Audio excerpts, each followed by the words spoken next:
All right, let's just dive right into this. Welcome to The Explainer. I want you to picture the electric, buzzing, honestly chaotic atmosphere of a Saturday night in Las Vegas. Well, tonight we're breaking down a fight that completely rewrote the record books. We are talking about ungodly power, unbelievable ambition, and a milestone that literally demands our full attention. David Benavidez conquering the 200-pound limit. So how exactly do you conquer 3 different weight classes? I mean, it's a monumental, almost mythical task in combat sports. We aren't just talking about, putting on a few extra pounds here. We're talking about fundamentally altering your body. You're facing bigger, stronger, far more dangerous men who hit harder than anyone you've ever faced before. It takes an iron chin, devastating power that actually carries up the scales, and just sheer force of will. And as you're about to see, answering this question is exactly what makes a legend. Moving right into our first section, a historic Las Vegas fight. Mayhem at the T-Mobile Arena. 200. Really feel the weight of that number for a second. 200 pounds. That is the massive, punishing cruiserweight limit. And here's the absolutely crucial point. This was David Benavidez's very first time stepping into the ring at this daunting weight. Up until now, he'd been an absolute terror at the lower weights. But 200 pounds? That is where the giants live. That's where a single glancing blow can literally turn out the lights permanently. Which brings us to the cruiserweight clash, Benavidez versus Ramirez, for the WBA and WBO titles. On one side, you've got the challenger, David Benavidez, an unblemished 32-0 with a staggering 26 knockouts.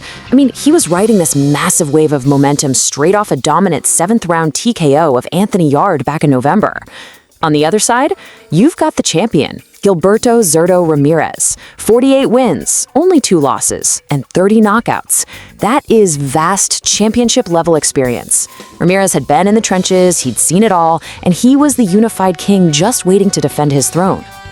To really grasp what Benavidez was up against, we kind of need to trace Ramirez's road to the ring.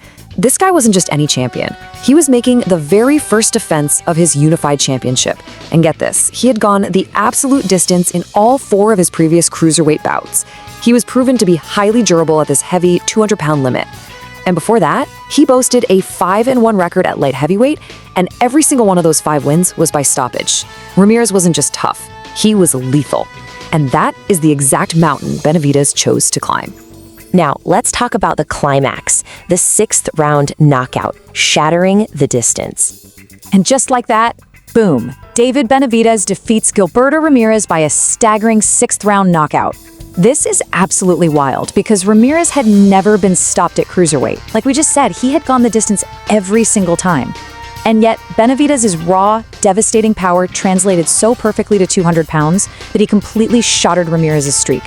He just landed these precise, relentless combinations that ended the whole thing incredibly early. It was an explosive, completely triumphant finish that honestly sent shockwaves through the entire sport. Which naturally cements his status as a 3-division champion, making boxing history. Let's really feel the emotional weight of this climb. Step 1, conquering super middleweight. Step 2, dominating light heavyweight. And now, Step 3, taking the crown at cruiserweight. So, the absolute major takeaway here is this.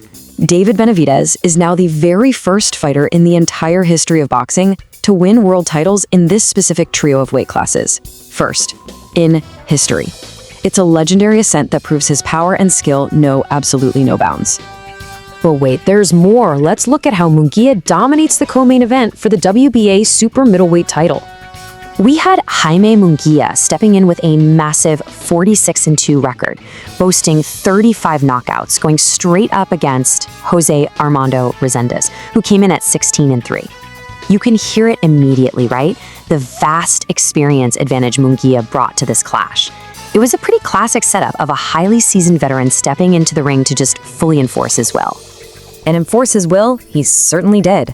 The scorecards paint a really vivid, objective picture of just absolute dominance here. Judge 1 scored at 117-111, Judge 2 had it 119-109, and Judge 3, they saw a complete shutout at 120-108. Munguia didn't just win this unanimous decision, he basically commanded the ring from the first bell to the very last, easily securing the WBA super middleweight title and keeping the crowd absolutely roaring. Which brings us to the end of our explainer today.